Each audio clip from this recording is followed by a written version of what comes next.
ബഷീറിൻ്റെ രചനാലോകം അനുഭവങ്ങളുടെ മഹാസാഗരമാണ്. ഒരുപക്ഷെ ഏറ്റവും കൂടുതൽ ആളുകൾ വായിച്ച എഴുത്തുകാരൻ. ഇത്രയധികം മനുഷ്യനെ സ്നേഹിച്ച, പ്രകൃതിയെ സ്നേഹിച്ച വേറൊരു എഴുത്തുകാരൻ ഇല്ല തന്നെ. ബഷീറിന് കാലിക്കറ്റ് സർവകലാശാല ഡീലിറ്റ് ബിരുദം നൽകിയ ചടങ്ങിൽ പങ്കെടുക്കുമ്പോൾ കേരളത്തിലെ ആദ്യ സ്പീക്കറായിരുന്ന ആർ ശങ്കരനാരായണൻ തമ്പി പറഞ്ഞത്, ജീവിതത്തിൻ്റെ സർവകലാശാലയിൽ നിന്ന് ഈ മനുഷ്യൻ എന്നേ ഡീലിറ്റ് നേടിയിരിക്കുന്നു എന്നാണ്.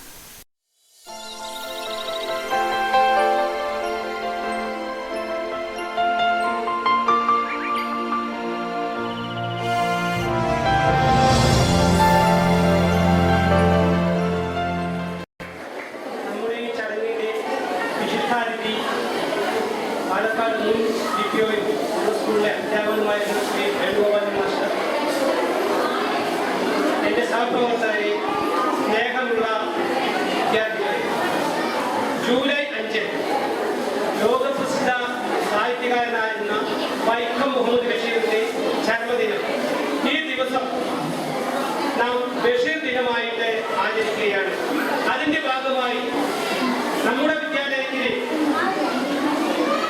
സാഹിത്യ പ്രതിഭകളായിട്ടുള്ള, അല്ലെങ്കിൽ മലയാളത്തോട് വളരെയധികം കൂറ് പുലർത്തുന്ന വിദ്യാർത്ഥികളും അവർക്ക് നേതൃത്വം നൽകിയ അധ്യാപകരും ഇതുപോലെ ഒരു ചടങ്ങ് ഒരുക്കിയതിലും ഇതിന് പ്രദർശനവും മറ്റും സംഘടിപ്പിച്ചതിനും ഞാൻ അവരെ ആദ്യമായി വളരെ സന്തോഷത്തോടു കൂടി അതിന് എൻ്റെ അഭിനന്ദനം അറിയിക്കുകയാണ്.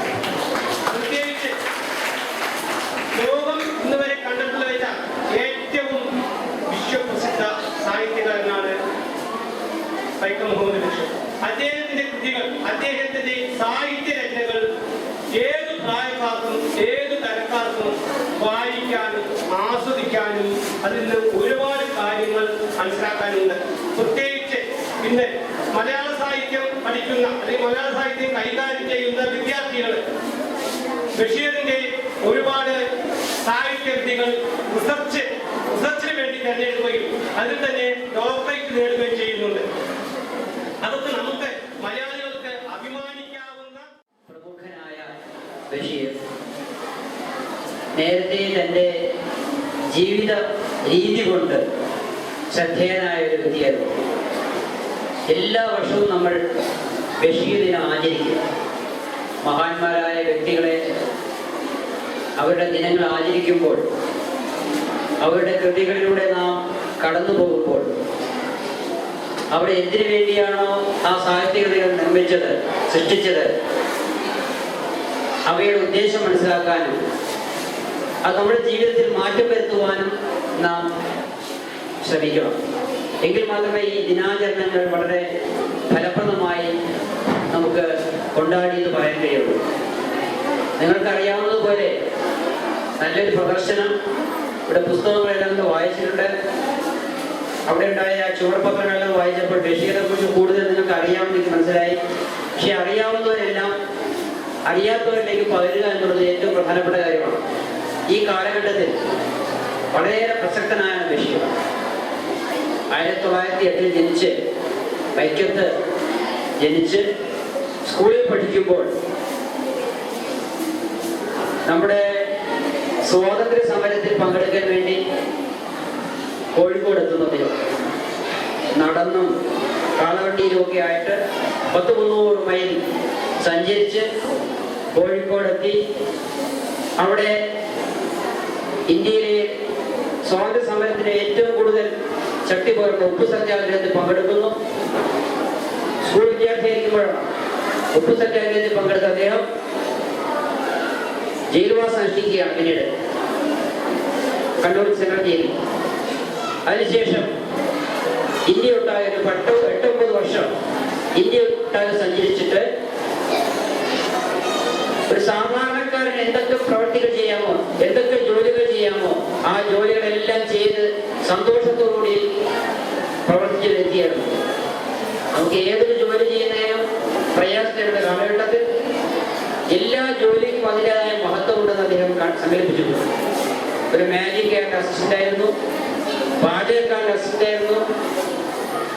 അതുപോലെ തന്നെ നിരവധി ഈ വൈദ്യശാലകളിൽ നിന്നും പുസ്തക വിൽപ്പനശാലയിൽ നിന്നും ധാരാളം പല പ്രവർത്തനങ്ങൾ ചെയ്തിട്ട് ആ പ്രവർത്തനങ്ങളിൽ നിന്നെല്ലാം ചില കാര്യങ്ങൾ പഠിച്ചത് നേരെ തന്റെ ജീവിതത്തിലേക്ക് പ്രയോജനപ്പെടുത്തുകയും ചെയ്തു.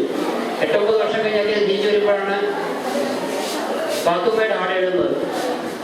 നിങ്ങൾക്കറിയാവുന്നതുപോലെ തന്റെ ജീവിതത്തിന്റെ 100% കാര്യങ്ങളും അതുപോലെ പകർത്തിയത് പാത്തുമ്മയുടെ ആട്. എന്റെ ഉപ്പുപ്പുഴയ്ക്ക് ആരുണ്ടായിരുന്ന ഏകദേശം 90% അദ്ദേഹത്തിന്റെ ജീവിതം എന്നാണ് പറയുന്നത്. അദ്ദേഹത്തിന്റെ കൃതികൾ ഇന്ന് വിശ്വപ്രസിദ്ധമാണ്. MP പോൾ പറഞ്ഞു, ഇദ്ദേഹം കേരളത്തിലെ ചാൾസ് ഡിക്കൻസാണ്. കഷ്ടപ്പെട്ട് പഠിച്ച് ഇംഗ്ലണ്ടിൽ പ്രസിദ്ധനായ നോവലിസ്റ്റ് പിക്വിക് പേപ്പേഴ്സ്, ഒലിവർ മുതലായ നോവലുകൾ സാധാരണക്കാരന്റെ ആർക്കും വായിച്ചാൽ മനസ്സിലാകുന്ന നോവലുകൾ എഴുതി പ്രസിദ്ധനായ ചാൾസ് ഡിക്കൻസിനെ പോലെ കുട്ടികൾ മുതൽ മുതിർന്നവർ വരെയുള്ള ആൾക്കാർക്ക് ഒരേപോലെ രസിക്കാവുന്നതും എന്നാൽ മുതിർന്നവർ വേണ്ട രീതി വിചാരിച്ചോടെ മനസ്സിലാക്കേണ്ടതുമായ കാര്യങ്ങൾ തന്റെ കൃതിയിലൂടെ അദ്ദേഹം ഇന്ത്യപ്പൂപ്പ ഗ്രാനുണ്ടായിരുന്നു. അതുപോലെ തന്നെ ബാല്യകാലസഖി, ഇതെല്ലാം ഇന്ന് വിദേശ യൂണിവേഴ്സിറ്റിയിൽ പഠിക്കാനുണ്ട്. ചെക്കോസ്ലോവാക്യ, യൂഗോസ്ലോവാക്യ, റഷ്യ, ഇംഗ്ലണ്ടിലൊക്കെ അതിന്റെ കൃതികൾ ഇന്ന് പഠിക്കാനുണ്ട്. കുട്ടികൾ പഠിക്കുകയാണ്. നമ്മുടെ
എന്റെ പുതിയ പുസ്തകം എങ്ങനെയുണ്ട്?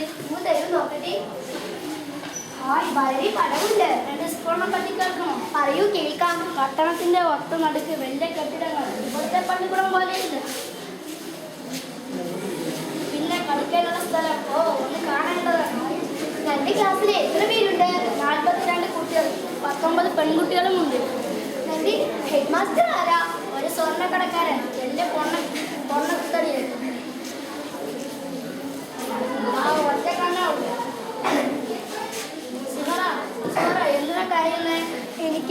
എനിക്കും പഠിക്കണം. എന്താ സുഹറയ്ക്കും പഠിക്കണമെന്നോ? പിന്നെ എന്താ ഒരു വഴി? കിട്ടി. ഞാൻ പഠിച്ചു വരുന്നത് പറഞ്ഞ പോലെ. സത്യമാണോ? അതെ. ഒരുപാട് നേരം വൈകി. ഞാൻ പോകുന്നു.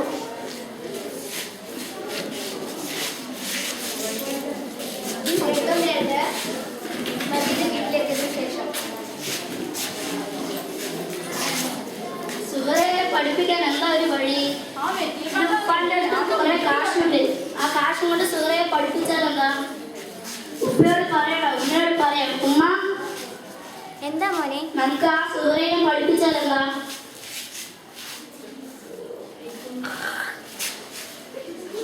ഇതിലോട്ട് തുപ്പിയാ പോലെ. ആ ചെടിയുടെ ഇലകളിലൊക്കെ ചോന കാറായിട്ടുണ്ടാവും. അവളുടെ ഉമ്മൂമ്മയുടെ ചെടി. ഇവ പറയുന്നത് നിങ്ങളെ കേട്ടില്ലേ? എടി, ഇവൻ ഇവിടുന്ന് പെറ്റോട്ടെ. ഈ രാജ്യമൊക്കെ ഒന്ന് ചുറ്റട്ടെ. നമ്മളെ പോലത്തെ ലോകക്കാര് കഴിയുന്നത് എങ്ങനെയെന്ന് അവനൊന്ന് പഠിക്കട്ടെടി. ഇനി തുടങ്ങി. എന്തെങ്കിലും മിണ്ടിപ്പോയി പറഞ്ഞാച്ച ഉടനെ രാജ്യം പൊയ്ക്കോ. എന്തൊക്കെയാ പറയുന്നത്? ഇവന് ബുദ്ധിയില്ല, അത്ര തന്നെ. മറ്റുള്ളവർക്ക് ബുദ്ധിയുണ്ട്. എടി, ഇവന് കിട്ടിപ്പോയത് നിന്റെ ബുദ്ധിയാ, അല്ലെങ്കിൽ ഇവനെ തോന്നുവാടി. എന്നാലും എന്റെ ബുദ്ധിക്കാ വലിയ കുറ്റം. എന്റെ അനിശന്മാര് 26 മക്കൾ, നിന്റെ അനിശന്മാര് മനുഷ്യകൾ കൂടി 11 മക്കൾ. എല്ലാരും കൂടി വന്ന് ഇവിടുന്ന് കുത്തിയിരുന്ന് ചോറ് തിന്നുമ്പോ ഞാൻ വലുത് പറയണ്ടാടി. ഓ, തുടങ്ങി. മനുഷ്യര് ചോറ് കൊടുക്കണേ കണക്ക് പറയുന്നു. പറയുവടി, പറയും. മലയാളിയെ കുടുകുടി ചിരിപ്പിച്ച തന്റേതായ ഭാഷാ പ്രയോഗത്തിലൂടെ മലയാളിയെ പല അർത്ഥവിശേഷങ്ങളിലേക്കും കൈപിടിച്ചുയർത്തിയ മഹാനായ ബേപ്പൂർ സുൽത്താൻ വൈക്കം മുഹമ്മദ് ബഷീറിന്റെ ജന്മദിനമായ ജൂലൈ 5 നാം എല്ലാ വർഷവും ബഷീർ ദിനമായി ആചരിച്ചു വരുന്നത്. കഥ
ബഷീറിന് എന്തെങ്കിലുമൊക്കെ കഴിക്കാൻ ആഗ്രഹം തോന്നി.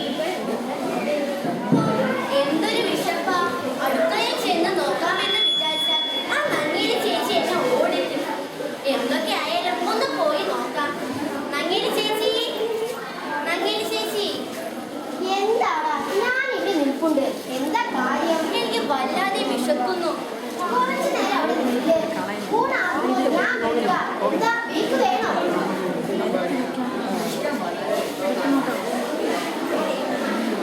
ആ നെയ്യും പഞ്ചസാരയും ഇത് രണ്ടും കൂടി ചേർന്നാൽ എന്ത് രസമായിരിക്കും.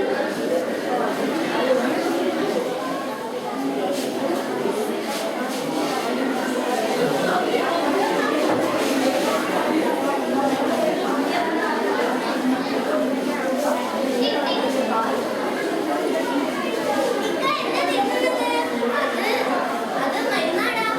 ഇല്ല, ഇപ്പൊ നുണ പറയണ്ട. ഞാൻ ഇക്കനെ തിന്നുന്നത് കണ്ടതാ. എന്താ തിന്നുന്നത്? എനിക്കിതാ. അല്ലെങ്കിൽ ഞാൻ പറയവേ. എന്നാ ഇത് അങ്ങനെ എന്താ? ഇതാ കഴിച്ചോ. ഇതാ ഏടാ, ഇത് തിന്നുന്ന കാര്യം ആരോടും പറയല്ലേ. ശരി. കുറച്ച് നാളുകൾക്ക് ശേഷം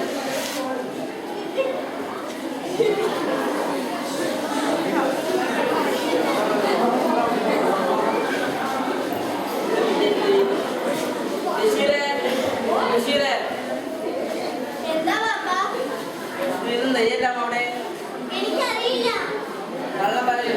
എനിക്കറിയില്ല പാപ്പാ. ഇല്ല, എനിക്കറിയില്ല.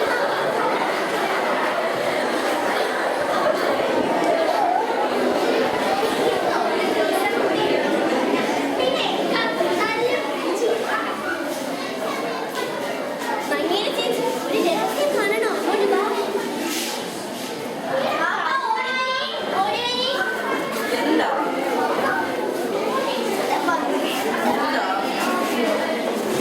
ഇങ്ങനെ ചെയ്യൂ.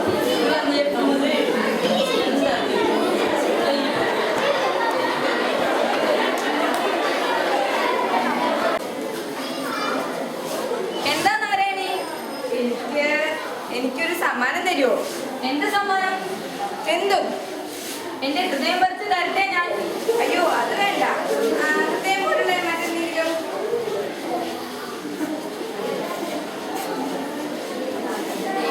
നാരായണി, ഇതാ പിടിച്ചോണ്ടേ ഈ സമ്മാനം.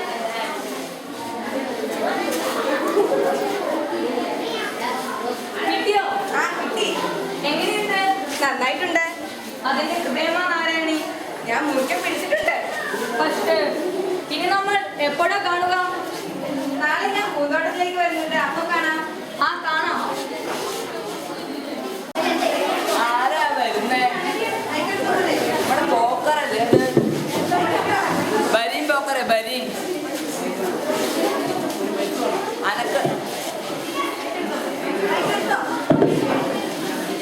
അനക്കറിയോ ആരാ ബഷീർ? ആരാ പോക്കറെന്ന് അനക്കറിയോ? അറിയോ? അനക്കറിയോ? അറിയോ? ആർക്കും അറിയില്ല. പോക്കറില്ലേ? ഇവനാണ് പോക്കറ്. വെറും പോക്കറല്ല, ഒറ്റ കണ്ണം പോക്കറ്. വേറൊരു പേരും കൂടി ഉണ്ട് ഓന്, വൺ ഐസ് മങ്കി.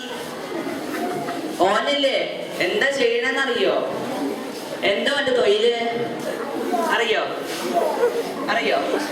ആർക്കും അറിയൂല. ഓനില്ലേ ഇത്തരത്തെ പ്രധാന മുച്ചീട്ടുകാരനാ. ആരാ? ആരാ? ആ, മുച്ചീട്ട് കളിക്കാരൻ. ആരാ? ആ, ദാ വന്നൂല നമ്മടെ കുഞ്ഞിപ്പാത്തു. എന്താ പാത്തു ഈ ബൈക്കൊക്കെ?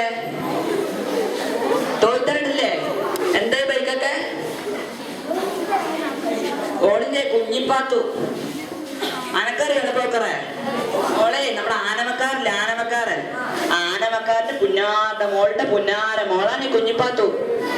ഓക്കില്ലേ എല്ലാരോടും സ്നേഹം. അത്ര ഈ ദുനിയാവിൽ എല്ലാറ്റിനോടും സ്നേഹം. ഓക്കെ, എല്ലാരോടും സ്നേഹം ഈ ദുനിയാവിൽ എല്ലാറ്റിനോടും. അയ്യോ അയ്യോ അയ്യോ, കുഞ്ഞിപ്പാത്തു ഇജ്ജ് വേണം പൊക്കോട്ടോ. ഇതാ നമ്മുടെ ആനവാരി വരുന്നുണ്ട്.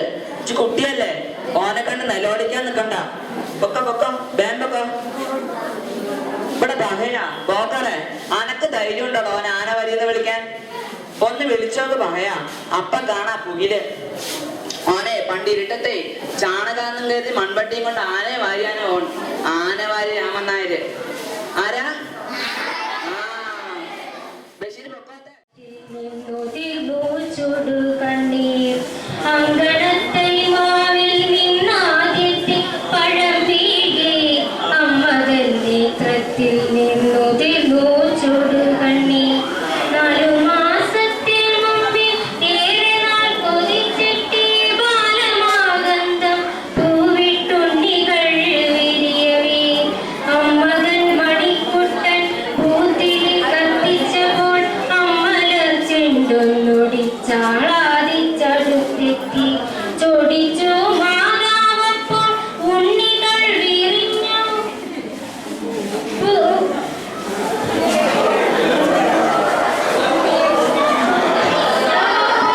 ഉണ്ണികൾ വിരിഞ്ഞ പൂവിറുത്തു കളഞ്ഞല്ലോ കുസൃതി കുരുന്നേനി. മകനി വീഴുന്നേരം ഓടിച്ചെന്നെടുക്കേണ്ടു പൂങ്കുല തല്ലുന്നതും തല്ലുകൊള്ളാഞ്ഞിട്ടല്ലേ. പൈതലിൻ ഭാവം മാറി വദനാംബുജം വാടി കൈരവം കാണാ കണ്ണ് കണ്ണുനീർ തടാകമാൻ.